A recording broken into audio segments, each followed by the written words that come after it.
നമ്മുടെ podcast series അങ്ങനെ മുന്നോട്ട് പോയിക്കൊണ്ടിരിക്കുന്ന സമയത്ത് ഇപ്പോഴൊരു എപ്പിസോഡ് നമ്മൾ ഷൂട്ട് ചെയ്യുന്ന വൃദ്ധശുദ്ധിയുടെ കാലഘട്ടമാണ്. വൃദ്ധശുദ്ധി എന്നാണ് ഞാൻ പറഞ്ഞത് അല്ലേ? അതെ അതെ അതെ. എന്തായിരിക്കും ഈ ഒരു കാലഘട്ടം? നമ്മുടെ ഈ നോമ്പിനെ കുറിച്ച് പറയുമ്പോഴേ ഈ മുസ്ലിംസിന് മാത്രം ഹെൽപ്ഫുൾ ആവുന്നതാണോ, എങ്ങനെയാണ് നിങ്ങൾ അതിനെ കാണുന്നത്? നിങ്ങൾ ഇത് ഈ കോൺസെപ്റ്റിനെ കുറിച്ചൊരു മാറി ചിന്തിക്കുന്ന ഒരാളെന്ന രൂപത്തിൽ എങ്ങനെയാണ് നിങ്ങൾ അതിനെ കാണുന്നത്? സെൻസിയോടും ചോദിക്കാൻ നിങ്ങൾ ചോദിക്കണം, നിങ്ങൾ എങ്ങനെയൊക്കെയാണ് മാറി കാണുന്നത്? ഞാനെപ്പോഴും റമദാനെ കാണുന്നത്, റമദാൻ ഒരു ഒരു ഒരു ഒരു ട്രെയിനിങ് പീരീഡായിട്ട് അല്ലെങ്കിൽ ഒരു ബൂട്ട് ക്യാമ്പായിട്ടൊക്കെയാണ് ഞാൻ പലപ്പോഴും കാണുന്നത്.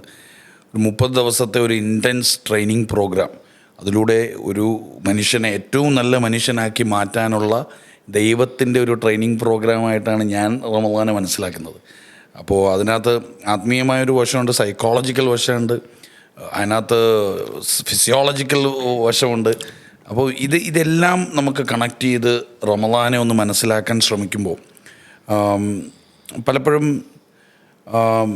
റമദാനിൽ നമ്മൾ ഡയറ്ററി പ്രോസസ്സൊക്കെ നമ്മൾ ഭംഗിയായിട്ട് പലരും ചെയ്യാറുണ്ട്. അതായത് ആഹാരം കഴിക്കില്ലല്ലോ, അപ്പോൾ ഫുഡ് കൺട്രോൾ ചെയ്യുന്ന ഒരു മെക്കാനിസം, അല്ലെങ്കിൽ ഫുഡ് ആഹാരം ത്യാഗം ചെയ്തുകൊണ്ട് നമ്മൾ വ്രതമെടുത്ത് ഈ 30 ദിവസം നമ്മൾ മുമ്പോട്ട് പോകുന്ന ഒരു സാധാരണ ഒരു കൺവെൻഷണൽ റമദാനെ കുറിച്ചിട്ടല്ല എൻ്റെ മനസ്സിലുള്ളത്. എൻ്റെ മനസ്സിൽ റമദാൻ ഒരു 30 ദിവസം ഇൻറ്റൻസായിട്ട് ഒരു മനുഷ്യൻ്റെ basic fundamental survival things, 3 fundamental survival തിങ്സാണ് ഞാൻ വിശ്വസിക്കുന്നത്. ഒന്ന് വെള്ളം, വായു, പിന്നെ ആഹാരം. ഇതിൽ 2 എടുത്തു മാറ്റുക. വെള്ളവും ആഹാരവും എടുത്തു മാറ്റി വായു മാത്രം തന്നുകൊണ്ട് നമ്മളെ ഒരു എക്സ്ട്രീം സിനാരിയോയിലിട്ട് ട്രെയിൻ ചെയ്യുക, കള്ളം പറയാതിരിക്കാൻ. എക്സ്ട്രീം സിനാരിയോയിലിട്ട് ട്രെയിൻ ചെയ്യുക, കാണാത്തത് കാണാതിരിക്കാൻ, വേണ്ടാത്തത് കാണാതിരിക്കാൻ. എക്സ്ട്രീം സിനാരിയോയിൽ നമ്മൾ ട്രെയിൻ ചെയ്യുക, കേൾക്കാത്തത് കേൾക്കാതിരിക്കാൻ, കേൾക്കേണ്ടാത്തത് കേൾക്കാതിരിക്കാൻ, നോക്കേണ്ടാത്തത് നോക്കാതിരിക്കാൻ, കഴിക്കേണ്ടാത്തത് കഴിക്കാതിരിക്കാൻ, പറയേണ്ടാത്തത് പറയാതിരിക്കാൻ, ചെയ്യേണ്ടത് ചെയ്യാൻ.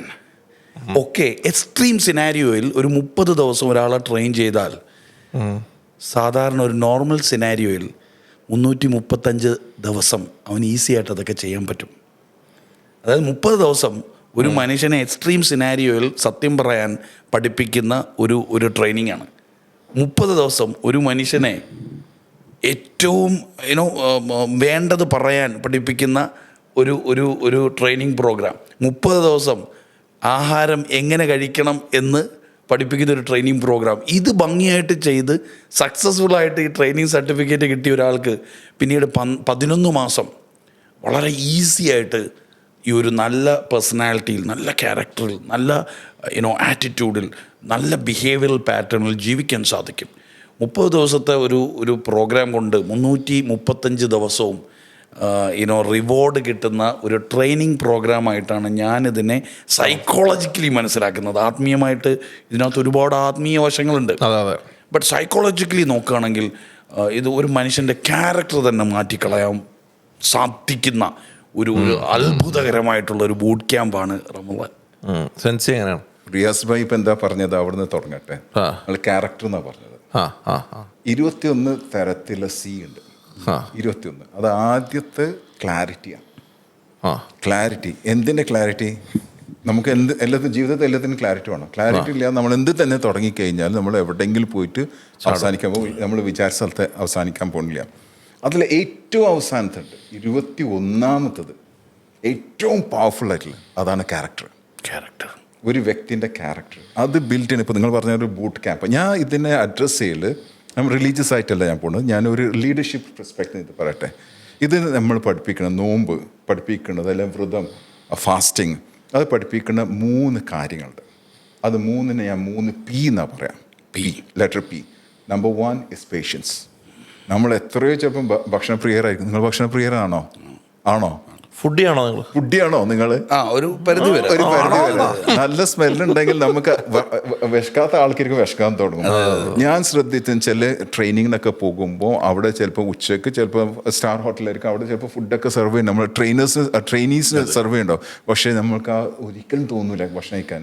അവിടെ നമ്മൾ ആദ്യത്തെ പഠിക്കുന്ന പേഷ്യൻസാണ്, ക്ഷമയാണ്. റൈറ്റ്. രണ്ടാമത്തത്, നമ്മൾ ചെയ്യുന്ന എല്ലാത്തിനും ഒരു കാരണം ഉണ്ടാവണം. കാരണമില്ലാതെ ഒന്നും തന്നെ ചെയ്യാൻ പാടില്ല ജീവിതത്തിൽ. അത് കല്യാണം കേൾക്കൽ തന്നെ ഒരു കാരണം ഉണ്ടാവണം. ഇവിടെ ഇന്ന് നമ്മൾ ഈ 3 പേര് സംസാരിക്കുന്ന ഒരു കാരണം ഉണ്ടാവണം, അല്ലെ? കാരണം ഇല്ലാതെ ഒന്നും ചെയ്യാൻ പാടില്ല എന്നുള്ള അതിനാണ് പർപ്പസ് എന്ന് പറയുന്നത്. പർപ്പസ് ഇല്ലാതെ നമ്മൾ ചെയ്യാൻ പാടില്ല. അപ്പം നമുക്കുള്ള പർപ്പസ് എന്താ? നമ്മൾ ഈ വ്രതത്തിനൊരു പർപ്പസ് ഉണ്ട്, അല്ലേ? നമ്മൾ നിങ്ങൾ പറഞ്ഞാൽ ക്ലിയർ ചെയ്യാൻ വേണ്ടിയിട്ട് നിങ്ങൾ ഇൻ ആൻഡ് ഔട്ട്. മൂന്നാമത്തെ പെർസിവിയറൻസാണ്.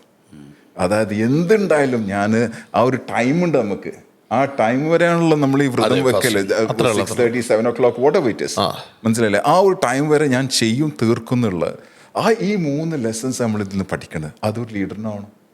ഒരു ലീഡറിന് വേണ്ടത് 3 പേഷ്യൻസ്. കാരണം ഇന്നൊരു ബിസിനസ് തുടങ്ങിയാൽ ഇന്നെ വിജയിക്കാൻ പോകില്ല. It takes time, a lot of time. തോൽവി ഉണ്ടാവും, ജയം ഉണ്ടാവും. രണ്ടാമത്തെ, എന്തിനാ ബിസിനസ് തുടങ്ങണം എന്നുള്ളൊരു ക്ലിയർ ആയിട്ട് ഒരു പർപ്പസ് ഉണ്ടായിരിക്കണം, വൈ അറിയണം.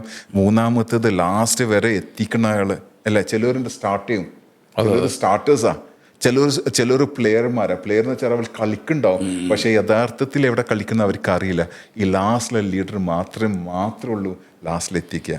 അതിന് പെർസിവിയറൻസ് വേണം. അപ്പം ഞാൻ ലേൺ ചെയ്യുന്ന ഒരു ലെസൺ, നമ്മളെല്ലാവരും ലേൺ ചെയ്യണം ആസ് എ ലീഡർ, ഈ ഒരു 3 P ആണ്. അപ്പോൾ ഇത് റംസാൻ്റെ ഒരു ഫസ്റ്റ് എപ്പിസോഡ് എന്ന രൂപത്തിൽ ഇതിൻ്റെ ഒരു റിലീജിയസ് സൈഡിനെ മാറ്റി നിർത്തിയാൽ പോലും ലീഡർഷിപ്പ് സൈഡും വളരെ ബ്യൂട്ടിഫുൾ ആയിട്ട് പ്രസൻറ്റ് ചെയ്തു. നമ്മുടെ ഓഡിയൻസ് ഒന്നും പറയട്ടെ, എന്താണ് അവരുടെ എക്സ്പീരിയൻസ്? നോൺ മുസ്ലിംസ് ആയിട്ടുള്ള ആൾക്കാർ, അവർ നോമ്പ്, ചില ആൾക്കാർ 30 നോമ്പ് പിടിക്കുന്ന ആൾക്കാരൊക്കെ എനിക്ക് പേഴ്സണലി അറിയാം. അവർ ലൈഫിൽ പറഞ്ഞ ഭയങ്കര രസമുണ്ട് കേട്ടോ എന്നൊക്കെ ആദ്യം പറഞ്ഞ ആൾക്കാരാണ്. പിന്നീട് 1-2 പിടിച്ച് എടുത്തു കഴിയുമ്പോൾ ഇത് കൊള്ളാലോ എന്ന് പറഞ്ഞിട്ട് അത് 30 ഡേയ്സും കണ്ടിന്യൂ ചെയ്യുന്ന ആൾക്കാർ. എവിടെയെങ്കിലും വൺസ് ബ്രേക്ക് ആയ അവർ ഡിസപ്പോയിൻറ്റഡ് ആകുന്നതും നമുക്ക് കാണാൻ പറ്റും. അപ്പോൾ ഒരു കൺസിസ്റ്റൻസി വലിയൊരു ഇമ്പോർട്ടൻറ്റ് ഫാക്ടർ. അവർ ജീവിതത്തിൽ ഏറ്റവും ഇമ്പോർട്ടൻസ് കൺസിസ്റ്റൻസിയാണ്. നമ്മൾ ഒരു കാര്യം സ്ഥിരമായി ചെയ്ത് കഴിഞ്ഞാൽ നമ്മൾ എവിടെയെങ്കിലും എത്തുന്നതാണ്. അടുത്ത എപ്പിസോഡ് നമുക്ക് വീണ്ടും ഇരിക്കാം കേട്ടോ. Thank you.